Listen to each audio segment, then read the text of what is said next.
room was so silent that even the faint hum of the recording machine sounded like thunder. Then, without warning, the tape stopped. Not because of a technical failure, not because the electricity had gone out. Someone had chosen to stop it. And within the next few moments, 6 quiet words would change the way Elvis Presley looked at music forever. No one inside that little recording studio could have imagined that they were about to witness a moment that would never appear in newspapers, never be mentioned in interviews, and never become part of music history. Yet for everyone who stood in that room, life would never sound the same again. Memphis, 1956. Long before the world called him the king of rock and roll, long before sold-out arenas, screaming crowds, flashing cameras, and endless headlines. Back then, Elvis Presley was simply a young man with a guitar, a dream, and a voice that seemed too powerful to belong to someone so humble. The recording studio itself was far from glamorous. The wooden floor creaked beneath every step. The walls were covered with faded acoustic panels that had absorbed thousands of songs over the years. The warm glow of old tube amplifiers painted soft amber colors across the room. Dust floated lazily through the beams of light pouring in from the small windows. It smelled of polished wood, magnetic tape, warm electronics, and fresh coffee. Every corner carried the quiet hope that perhaps today someone might record a song the world would never forget. Elvis stood alone before a tall silver microphone. His guitar rested comfortably against his chest, the leather strap worn smooth from countless rehearsals. He wore a simple gray shirt with the sleeves rolled just above his elbows, dark trousers, and well-polished shoes that had seen better days. There was nothing extravagant about him.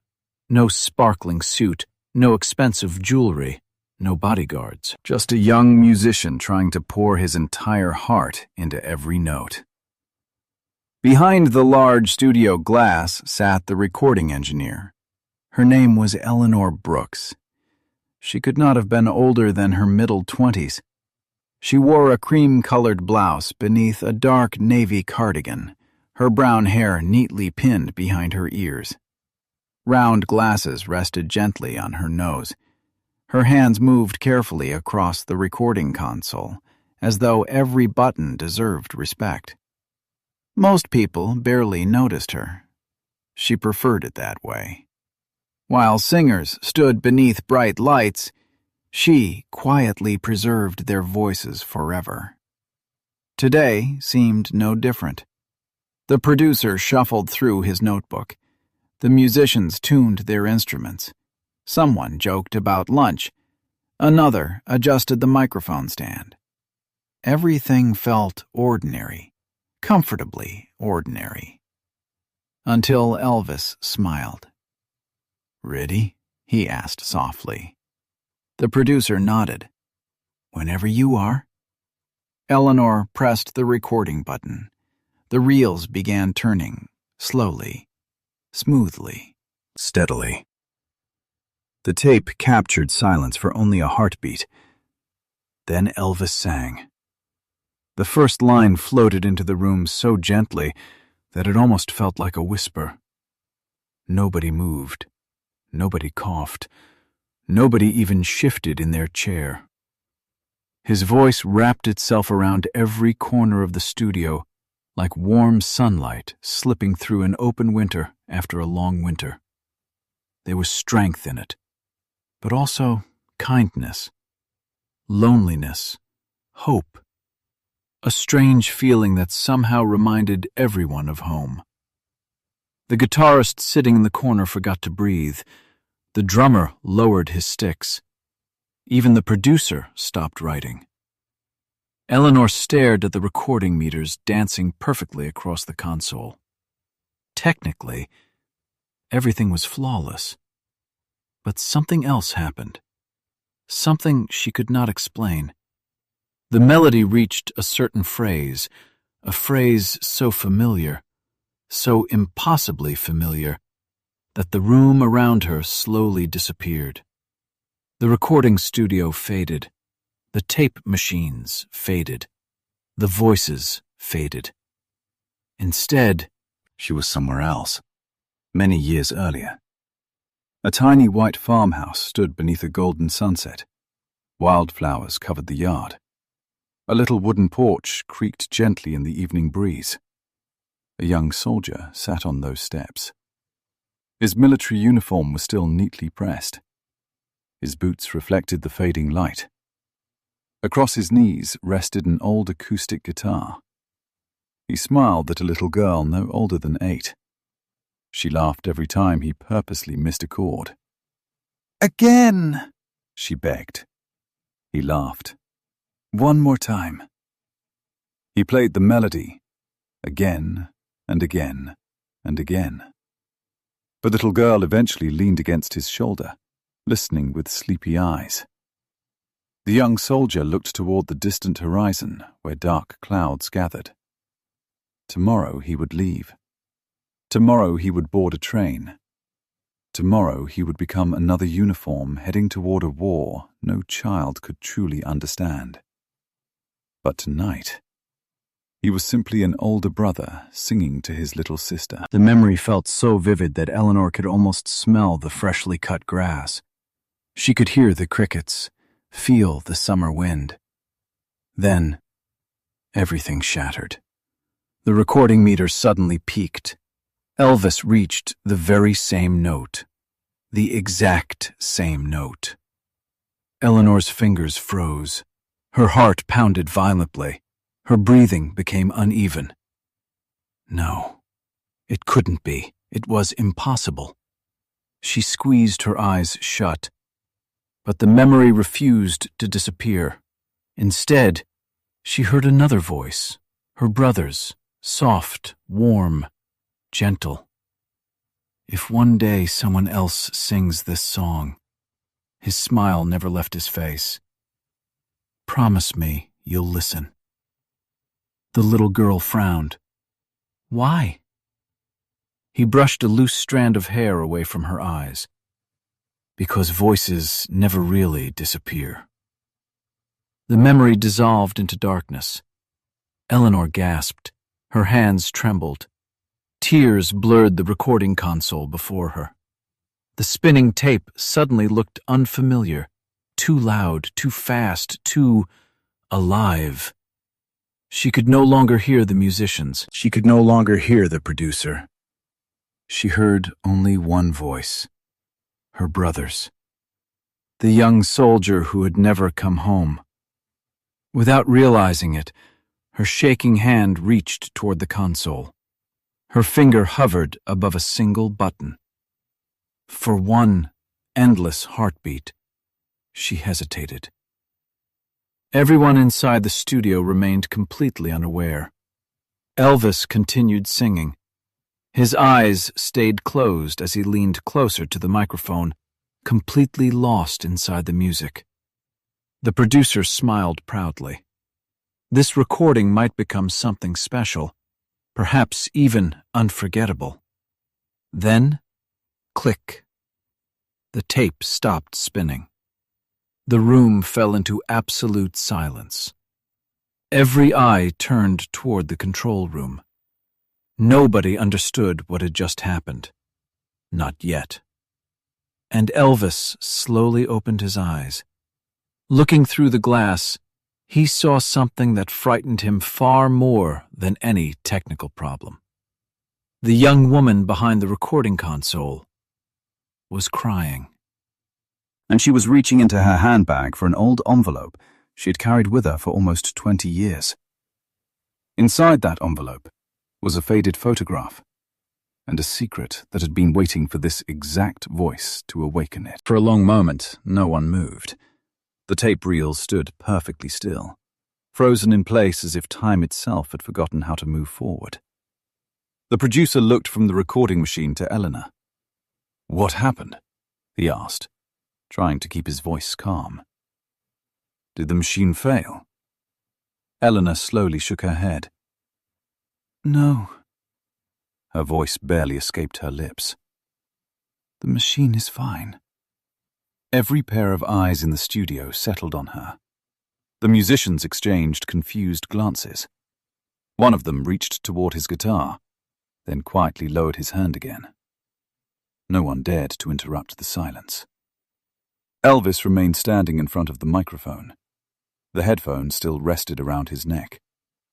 He had spent enough years around recording studios to recognize the difference between mechanical failure and human emotion. This was neither broken equipment nor a simple mistake. Something had broken inside someone's heart. Without saying a word, Elvis carefully removed his guitar and leaned it against the wooden chair nearby. His footsteps echoed softly across the studio floor as he walked toward the large glass window separating the recording room from the control booth. Eleanor stood motionless. Tears streamed silently down her face. She tried wiping them away, but more followed. Embarrassed, she looked toward the floor. "I'm sorry," she whispered. "I didn't mean to stop the session." The producer sighed. "We can start again." "No," Eleanor answered almost immediately. "You don't understand." She slowly reached into her worn leather handbag. For a brief second, everyone assumed she was searching for a handkerchief. Instead, she removed an old cream-colored envelope. Its edges were cracked. Its corners had softened after years of being folded and unfolded countless times. The paper carried tiny stains left behind by decades of careful hands. It was obvious that whoever owned this envelope had treasured it more than anything else. She held it with extraordinary care, as though it contained something far more fragile than paper. Elvis watched quietly. He never rushed people when they were carrying memories. Very gently, Eleanor opened the envelope. A faded black-and-white photograph slipped into her trembling hands. She stared at it for several seconds before gathering enough courage to walk toward the studio door. The producer unlocked it without speaking. She stepped inside. No one said a word. Not because they had nothing to say, but because everyone sensed they had just become witnesses to something deeply personal. Eleanor stopped only a few feet away from Elvis. "I've carried this with me for almost 20 years. She offered him the photograph. "I never thought I would show it to anyone."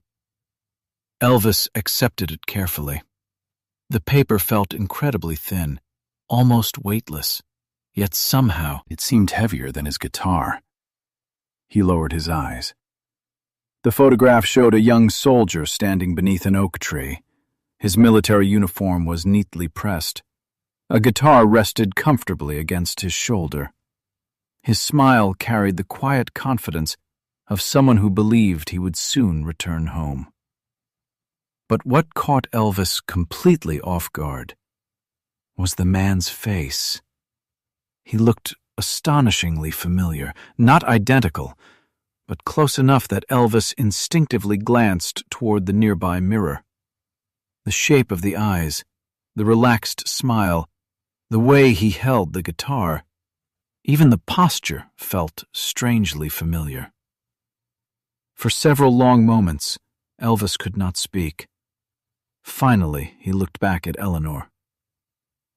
"Who is he?" Her answer came almost as a whisper. "My brother." Silence. "He was older than me." She smiled faintly through her tears. "When I was little, he played guitar every evening on our front porch." Her eyes drifted somewhere beyond the studio walls. "I used to believe no one in the whole world could sing the way he did." She laughed softly. "The neighbors probably disagreed." Several musicians smiled without realizing it. The sadness in her voice somehow made the memory feel alive. "He wasn't famous," she continued. "He never wanted to be. He only wanted people he loved to feel less alone. Elvis lowered the photograph slightly. He went to war? Eleanor nodded. He left before I was old enough to understand why.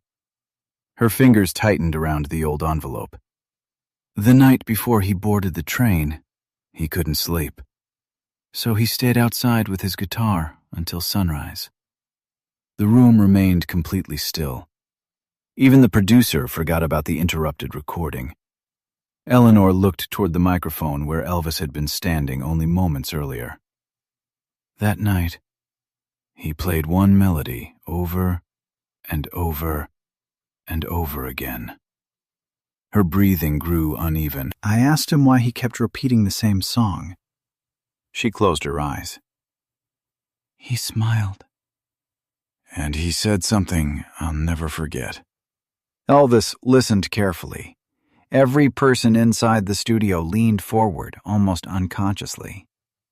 He told me, if one day you hear another voice singing this melody, don't be afraid.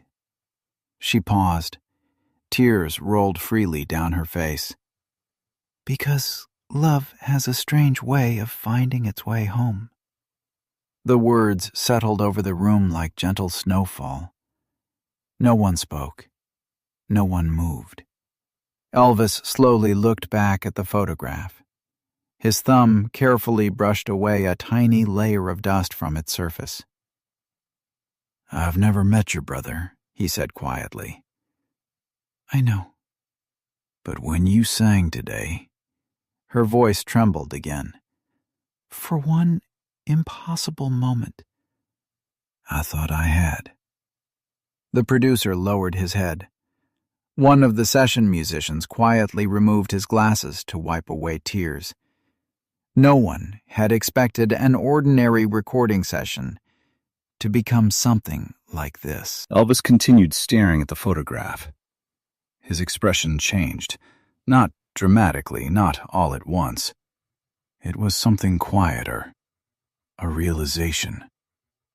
Every stage he had ever dreamed of, every record he hoped to make, every cheering crowd he imagined, suddenly felt smaller than the grief standing in front of him.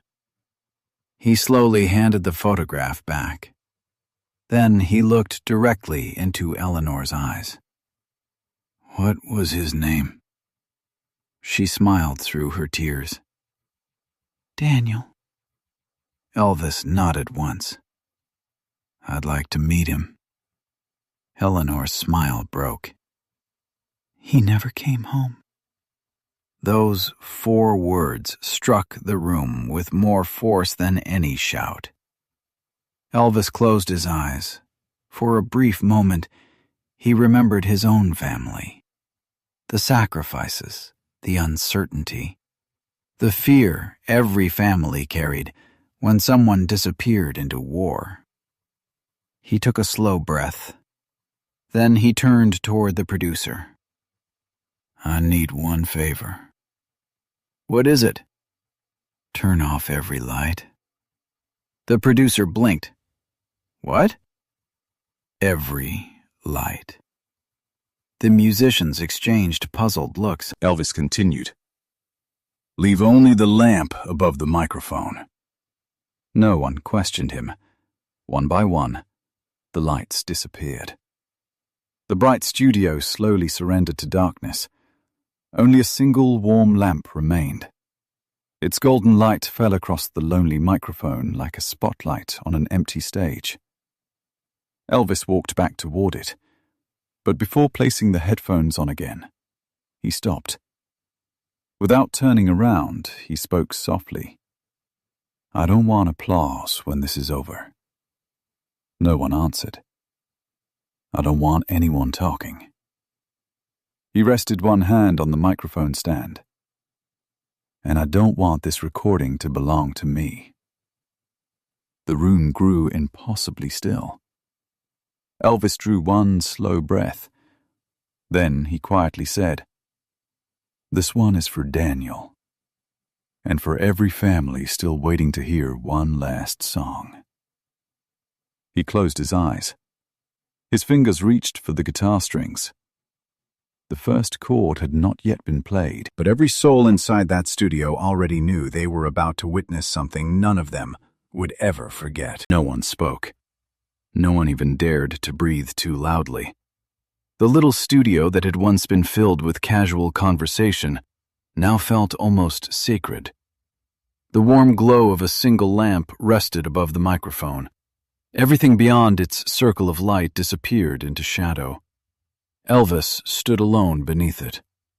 His guitar felt heavier than it ever had before, not because of its weight, but because every string now seemed to carry someone else's memory. He slowly lifted the instrument against his chest. His fingers rested on the strings, yet he did not play. The silence stretched longer. The producer glanced at the motionless tape reels. Normally, every second of empty recording cost money. Today, no one cared. The tape continued rolling, capturing nothing but silence. Somewhere behind the glass, Eleanor clutched the faded photograph against her heart. Her eyes never left Elvis. For the first time since walking into that studio years earlier, she no longer saw a young singer preparing for another recording. She saw someone carrying another family's grief as if it were his own. Elvis finally spoke. His voice was barely louder than a whisper. Sometimes, he paused, music begins before the first note. No one answered. The room seemed to understand. He looked toward the control room, toward Eleanor, toward the photograph, toward the memory of a man he had never met. Then, his right hand gently brushed across the strings. One quiet chord filled the room. It was soft, fragile, almost hesitant. Another chord followed, then another. There was no rush. Every note had room to breathe. Every pause carried its own meaning. When Elvis finally began to sing, it was not the powerful voice people would later recognize around the world. It was quieter, warmer, more vulnerable. His words drifted through the studio like a prayer whispered into the night. The musicians lowered their heads. One violinist quietly removed his hands from the instrument altogether. He could not imagine adding anything to what he was hearing. The producer stared at the recording meters. They moved steadily across the console, perfectly balanced. Technically, it was one of the simplest recordings he had ever supervised. Emotionally, nothing else even came close. Behind the glass, tears rolled silently down Eleanor's cheeks. She was no longer standing inside a recording studio. In her heart, she was back on that old wooden porch. The summer air, the smell of fresh grass. Her brother laughing as he missed a chord on purpose just to make her smile. She remembered how he had looked at the sunrise before leaving for the train station. She remembered pretending not to cry. She remembered waving until the train disappeared beyond the hills. She remembered waiting for letters, then waiting for another, then another, until one day, only silence came. Years had passed. Seasons had changed. People had moved on. Yet she had never truly said goodbye, because there had never been a chance. Not until today. Elvis reached the final verse. His voice cracked ever so slightly, not from poor technique, from feeling. For a heartbeat, no one in the room heard a famous singer. They heard a son, a brother, a friend, a human being. The final note faded into the quiet air. No one moved. The tape continued turning. Its gentle mechanical rhythm became the only sound in the room. Several long moments passed. Then Elvis slowly lowered his guitar. He closed his eyes, not to perform, not for dramatic effect, simply because he needed a moment before facing the room again. When he finally looked up, he saw Eleanor walking toward him. Her hands still held the old photograph. She stopped only a few steps away. Neither of them spoke immediately. Some emotions were too large for words. At last, she took one slow breath. Then she smiled through her tears. "My brother," Her voice trembled. "would have thanked you." Elvis gently shook his head. "I never sang for applause." He looked at the photograph. "I sang because someone deserved to be remembered." Eleanor lowered her eyes. "There was one thing My brother asked me to do if I ever heard someone sing that melody with their whole heart." She unfolded a tiny piece of paper hidden inside the old envelope. The paper had become so fragile that it almost crumbled in her hands. She had carried it for nearly 2 decades, waiting, hoping, wondering if the day would ever come. She looked directly at Elvis. Then she quietly spoke the 6 words that had remained hidden for so many years. "You brought my brother home tonight." The room fell completely still. The producer closed his notebook without realizing it. One musician quietly covered his face. Another simply looked toward the floor. No one attempted to hide their tears anymore. Elvis stood motionless. Those 6 words echoed through him more deeply than the applause of any audience ever could. He slowly removed the guitar from his shoulder, walked to the recording console, looked at the spinning reels, and then, very gently, he placed his hand upon the machine.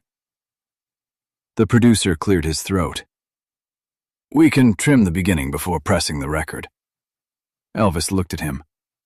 "What beginning?" "The silence. It lasts almost 15 seconds. We usually remove empty space." Elvis's answer came without hesitation. "No." The producer blinked. "It will confuse people." Elvis smiled softly. "Maybe. But leave it exactly where it is." The producer frowned. "Why?" Elvis glanced toward Eleanor, then back at the tape. "Because that silence isn't empty. It carries the weight of everyone who never had the chance to say goodbye." No one argued. Months passed. The recording was released. Listeners across the country fell in love with its honesty. Music critics praised the performance, saying there was something impossible to explain about the way the song began. Some said it felt peaceful. Others said it felt lonely. Many admitted they found themselves holding their breath before the first note, without knowing why. None of them knew what had happened inside that little Memphis studio. None of them knew about Eleanor, or Daniel, or the faded photograph, or the tears behind the recording glass. Years became decades. Elvis's career grew beyond anything anyone inside that tiny studio could have imagined. His name filled theaters. His voice crossed oceans. Millions of people memorized his songs. Yet whenever anyone asked him which recording meant the most to him, he never mentioned awards or sales or fame. He would simply smile and quietly say, "Sometimes the greatest audience is one person who finally finds peace." Long after the lights inside that old studio had gone dark, long after the recording machines had fallen silent, long after the world crowned Elvis a legend, one truth remained. Music could never erase loss. It could never turn back time. It could never bring the dead home. But every once in a while, if it was sung with enough love, It could help the living find the goodbye they had been searching for all along. And perhaps that was the greatest miracle music had ever performed. Not changing history, but healing a heart that history had broken.